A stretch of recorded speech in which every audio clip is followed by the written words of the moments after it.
حضرت انس رضی اللہ عنہ سے روایت ہے کہ رسول اللہ صلی اللہ علیہ وآلہ وسلم ایک درخت کے پاس سے گزرے جس کے پتے خشک ہو چکے تھے۔ آپ صلی اللہ علیہ وآلہ وسلم نے اس پر اپنی لاٹھی ماری تو پتے گر پڑے۔ آپ نے فرمایا، الحمدللہ، سبحان اللہ، ولا الہ الا اللہ، واللہ اکبر کہنا بندے کے گناہ گرا دیتا ہے جیسے اس درخت کے پتے گر رہے ہیں۔ حضرت انس رضی اللہ عنہ بیان کرتے ہیں، رسول اللہ صلی اللہ علیہ وآلہ وسلم نے فرمایا، اللہ کسی مومن کی کوئی نیکی ضائع نہیں کرتا، اس کو اس نیکی کے بدلے میں دنیا میں عطا کیا جاتا ہے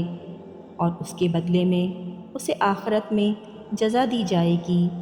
اور کافر کو اس کی دنیا میں اللہ کے لیے کی گئی نیکیوں کے بدلے میں کھلایا جاتا ہے،